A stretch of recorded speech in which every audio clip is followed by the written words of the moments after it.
After one full year of shooting with the Fujifilm x100vi, there's been many things I've learned about the camera and photography itself. The X100 series is special to me. Beginning with the X100v, these cameras felt as if they were made for my hands and the type of photography I wanted to do.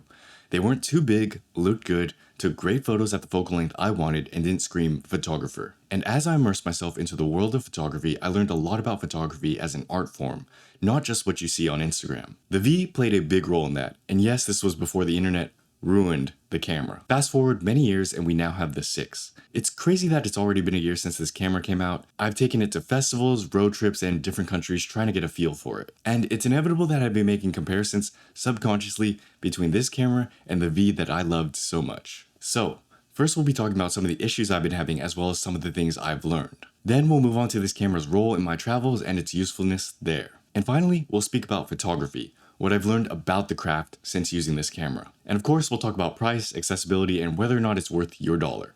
Let's get started. The custom settings issue.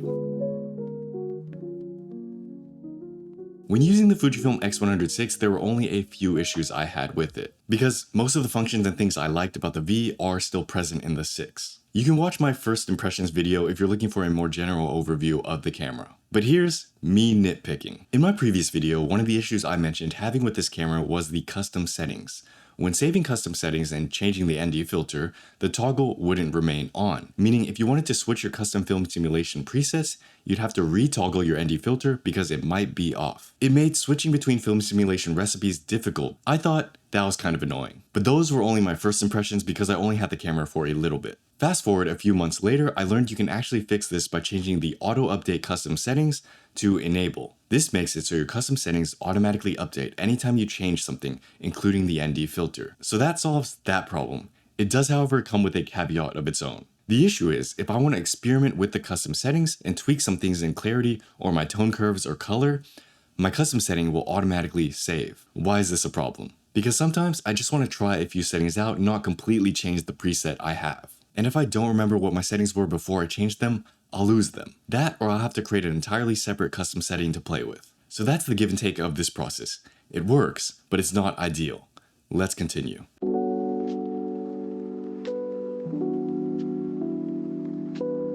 IBIS and weight.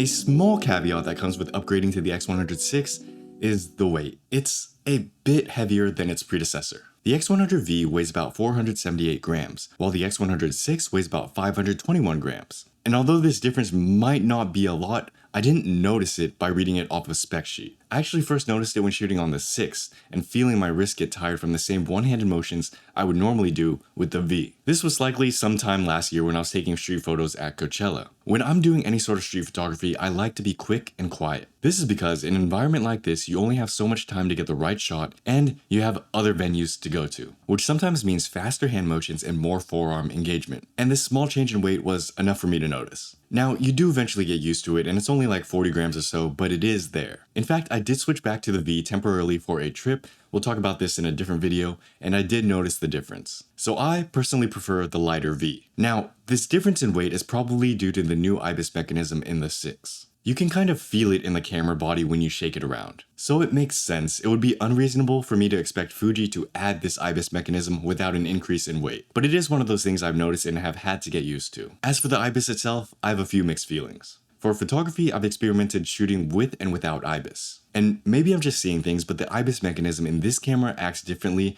than the IBIS and OIS mechanisms in other Fujifilm cameras and lenses. You guys can be the judge and let me know if I'm tripping or not. I'll share a few examples, but my testing is still kind of inconclusive. In this shot of a backflip, there's a bit of blur on the subject.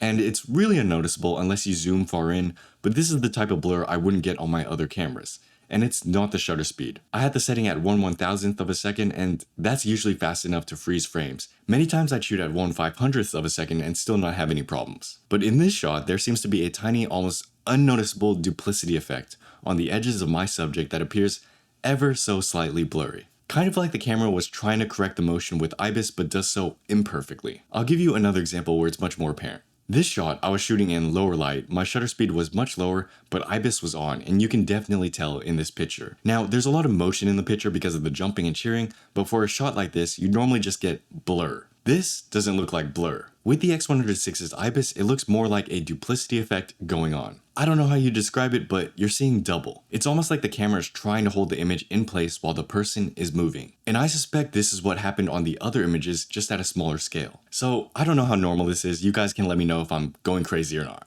And if you got any fixes for this, let me know. I also haven't updated the camera in a while. But it's weird since stabilization doesn't function like this on other cameras and lenses like the X-T4 and the 18-55. And I get it, some of that is OIS and that's different, but this is just what I've noticed. Anyways, nowadays I just shoot with IBIS off for photography. I'm experimenting to see if the images are sharper and have less of this blur or duplicity effect with the IBIS off. As for IBIS with video, I actually don't shoot much video with this camera anymore. I've just found it easier to use the X-T4 or something else for video. With the V, I used to switch between photo and video when I needed to, but I found it too taxing to reset my settings every time I wanted to switch. So I tend to keep the 6 mainly for photography. I have done a few handheld shots with this camera, however, just to see how the IBIS features work, and it's a bit of a hit or miss. Sometimes if you're holding the camera very still, you'll get a steady shot. Other times if you're not careful, you'll get dodgy, warpy video. I'll try to show you guys some examples here. This may also depend on whether or not you shoot in 6K or 4K or what stabilization settings you have on. I figure 6K would be harder to stabilize. But anyways, my video tests are inconclusive because I haven't done much with it. Let me know what you guys think about the IBIS for this camera and how it performs for both photo and video.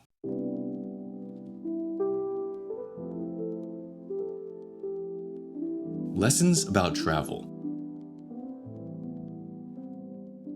One of the many things I like about the X100 series is their usefulness for travel. This past year, I've taken the 6 with me to cabin trips, festivals, and even out the country. I find that its size and ease of use makes it comfortable to bring around everywhere. And the thing about photography is, the more you have your camera with you, the more photos you'll take, and the better photos you'll get. So having a camera you always want to bring around is an underrated first step to getting better photos. This is especially so in certain scenarios where carrying a big bulky camera would be weird. Things like places to eat, buses and trains, etc. In those cases, I even feel a bit weird carrying something like the X-T4, which isn't that big of a camera. The X106, however, looks like a camera anyone could have. From a student on their way to school who does photography for fun, to the mom or dad who likes taking pictures of their friends and family. It doesn't scream big important business, just hobbyist. And that, I think, subconsciously allows me to get more natural photos, especially for street photography, because people don't have their guards up. I can blend in more as opposed to someone with a bigger camera, they'll stand right out. The immediate impression is,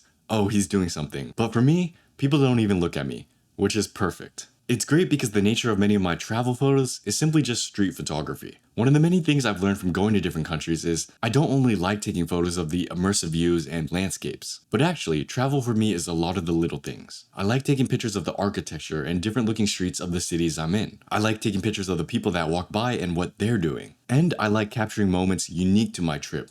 Random places I got lost in, random foods I've tried, and different people I meet. These types of photos give me a more cohesive feel for the city because they capture what the place I'm in is really about. Not just the scenic views, but also the people, the shape of the city, and everyday life, which in turn adds a realness and a more complete feeling to my overall catalog. And then I can share these experiences with you guys or make a photo book or whatever. Now, you could say I'm overthinking it. If that's the case, then why don't you just get a Ricoh GR? Or why don't you just use your phone then? And true, I've never tried a Ricoh, but Fuji currently has everything I want and need, so that works for me. As for phones, they're great, but they're not the same as cameras and I'll only use them if I have nothing else. Ask any photographer, the experience of taking a photo with a phone versus a designated camera is worlds apart. Plus, it's nice to have something separate just for photography. But more on that in a different video. Anyways, the point is, if you need a travel camera, I can safely recommend the X100 series. From documenting city life to capturing little moments with my friends, the X100 series is excellent for that. As for whether or not you'll be able to get your hands on one, we'll talk about that in a little bit. Lessons about photography. In the past, there were many things I used to think incorrectly about photography. I used to think the camera you used mattered more than it did. I used to think there were secret things other photographers knew and did that I didn't that got them better photos. And I used to think people were weird for always taking photos of everything. But as I learned and experienced more, many of these misguided preconceptions broke. I found out that many of the photos I was drawn to take were pointless moments and memories with my friends. I found out that there are many different ways of getting the same desired end result, and you should just use what works for you. I learned that photography isn't scientific, and it's very much so a matter of taste and purpose. I learned that the point was not to take photos like this famous photographer or do as this book says, but to make your version of photography better and better and better. And ultimately, I realized that photography can be both, oh, this looks nice, so I took a picture, and a medium for expression and something greater. Again, we talk about this more in different videos, but let's just focus on this for now. In photography, use the cameras you want to make what you want. That's it. It sounds so simple, it's stupid, I know, but it couldn't be any more true. You might be feeling a compulsion to buy the X100VI or X100V because everyone's talking about it. Or maybe you feel the opposite. You hate the camera because everyone's talking about it. Let go of those voices for a second and just ask yourself this. What kind of photos do I want to take? Will this help me take those photos? Or could I achieve the same result with something else? For me, I'll stick to the X100 series no matter what people are saying, because these cameras just work for me regardless of the hype. And it's true I could get similar results with another X series camera and the 23mm f2, but it's just different. The weight is different, the size is different, and the feel is different, and for me, that's enough to justify the investment. If you're in the market for this camera, you have to decide those things for yourself. Find what's comfortable for you to do what you need to do. That's more important than the megapixels, the sensor size, the specs, and sometimes even the price.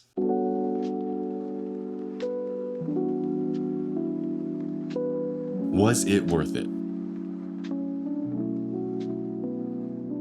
After all my experiences and time with this camera, was it worth it? I think, given what I know now, I honestly could have just stuck to the X100V and still have been fine. The many features and upgrades that I had long wanted, like ibis, fell short of my expectations. I also have to edit my X100VI photos through Lightroom because I have an older version of Capture One that doesn't support the 6. And that back and forth workflow can be annoying. Plus, I currently don't have access to Lightroom right now, so many of the photos are stuck at JPEG. For now. But even the upgrades in megapixels I never felt like I truly needed. 26.1 megapixels on the V felt like the sweet spot between image quality and file size. And although 40 megapixels is very cool, it's not a necessity for me. The updated processor speed is pretty useful though, especially when shooting in a film simulation recipe that adjusts clarity. The point is, I feel like I upgraded to the 6 for features and upgrades that I don't think I really need. And as a result of that, I got a slightly heavier camera. But I will admit, Nostalgic Negative is a pretty cool film simulation. And to be fair, my old V is pretty beaten up from years of abuse. So I have mixed feelings about this upgrade. It wasn't fully worth it for things that I mentioned, but it was worth it for other reasons. And I did get the camera at market price on the day of release, so that kind of evens things out. If I had to pay the prices resellers are using right now, I don't think I'd do it. So instead of buying a second V, I still think it was a good idea to buy the 6. I can not only try new things, but also share my experiences with you guys. And I can still use the V if I want to. Whether or not the cameras are worth it for you, well, that's up for you to decide. Anyways, I hope you learned something about the camera or had an enjoyable time watching this. If you'd like to build a solid foundation with photography, check out Photography Essentials. It's free. You can also support my travels through the donation box in the website link down below, or by grabbing a copy of my photography zine, The Sinking Sun. Thank you as always for watching. Have a great day. See you later.